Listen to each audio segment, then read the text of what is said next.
What up? What's going on, everybody? It's your boy John the Savage coming at you back again with some more training footage. Today, hitting some shoulders and arms. So let's get right into it.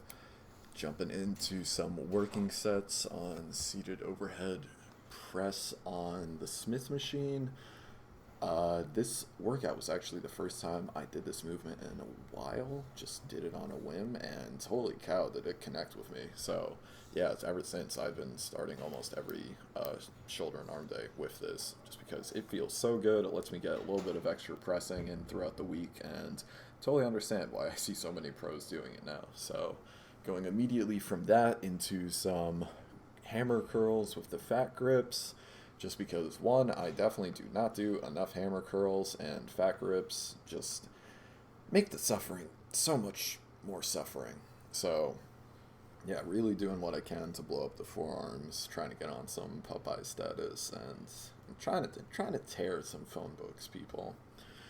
So, grinding them out, looking absolutely atrocious in my little sweatshirt, but you know how it is. The pump cover is doing its job. People don't know what they're missing out on. So, a little bit of silly going on, and jumping into my final working set. My boy Chandler there helping me get some reps out when the time comes. Really grinding them out. I think my record was 2 reps in the past, so got my 2, and then in proper high intensity training fashion, it's all about Chandler. It's all about Chandler not helping and just really focused eccentrics, help on the way up, and just inflicting as much damage to the muscle fibers as we comfortably can. So, again, match 2, got 4 with 4 reps, really good. Taking off all the silly gear just because I refuse to get injured in some silly way. And yeah, totally, elbow reps and wrist reps, they're going to prevent it. And yeah, jumping into some more hammer curls with the fat grips off now, just because they're great for priming the CNS, but past the point, like it just feels like you're holding it instead of squeezing it, and when you're really squeezing those fucking things is when you just get so much good like mind muscle connection. And watching this now, I'm seeing I do believe, I think I see some vascularity. I think I just told Chandler I thought I popped something in my brain, which happens. And if you hear any beeping, that's supposedly Chandler calling the base department. Got a bit of flexing, just a bit. And what was I doing? Such an abstract view. So this is the final set for the next little tricep I'm doing. So Zotman curls, oh my goodness, people. I could talk about Zotmans all day. Without a doubt, my favorite curl variation. Add them to your repertoire of bicep movements. Just absolutely amazing. Demolish the bicep, blow up the forearm, and just they feel so good to do, and they're humbling in a nice way, and just I can talk about them for hours. Like, oh, such a nice exercise. Getting a little bit of vein. Holy shit! Is that a vein in my bicep? If you guys haven't realized yet, I was genetically blessed with all my veins being in my forehead. So it's a shock whenever I see one that's escaped and is in an actually aesthetic place to be. But doing a drop set with fat grips again, just to absolutely make my life miserable, really working through it, and just trying to go for as many reps as possible, because we are going to failure, baby. That is the name of the game. Just repping them out, done with that, and immediately into, I guess, dumbbell skull crushers, tricep kickbacks. I think dumbbell skull crushers.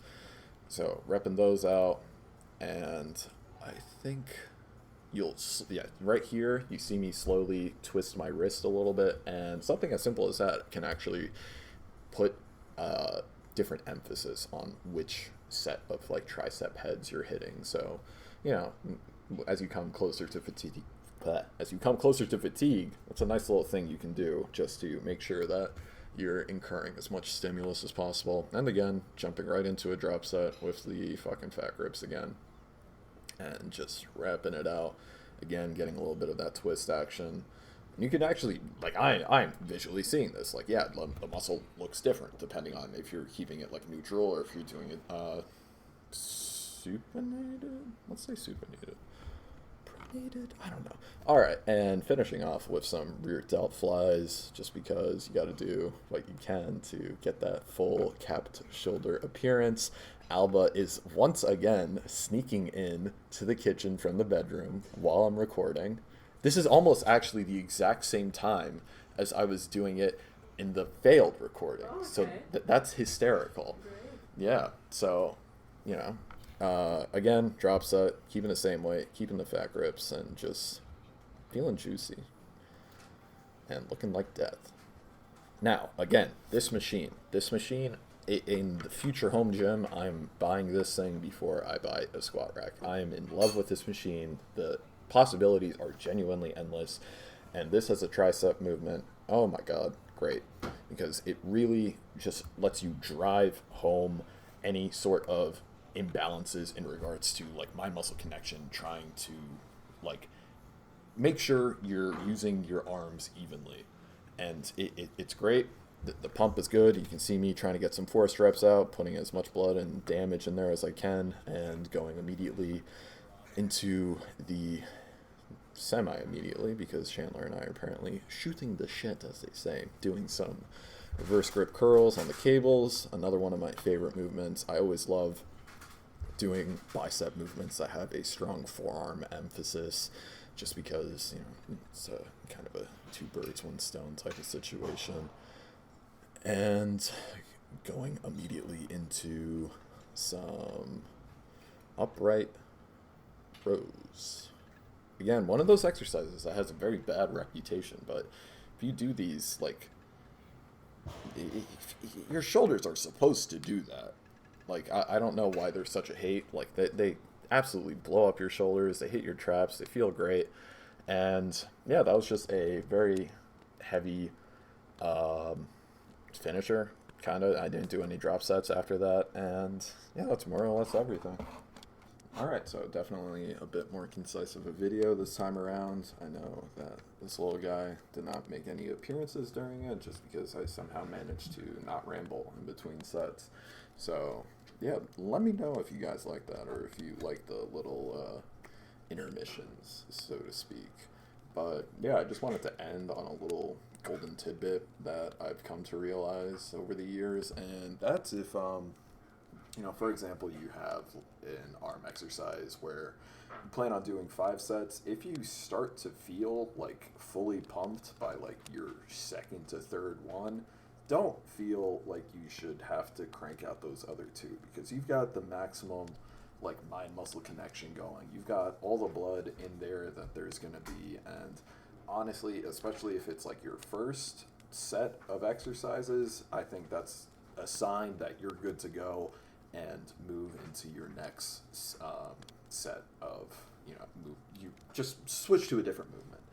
And yeah, like one thing that's going to shorten your time in the gym, and 2, that's just going to reduce the overall amount of you know, recovery that you have to do. And really, like past the point, like you can add set after set, but if you're not feeling it, there's no point. Like, yeah, you're going to be damaging the muscle more, but it's not quality sets. And after quality sets, we're after quality reps. We want that mind-muscle connection, and we just want that zen-like state that good, focused, present mind lifting gives you. So, yeah, I guess until next time, I hope everybody stays absolutely lovely, and until then, I want you all to chop down a power line and plant a tree. Bye-bye, people.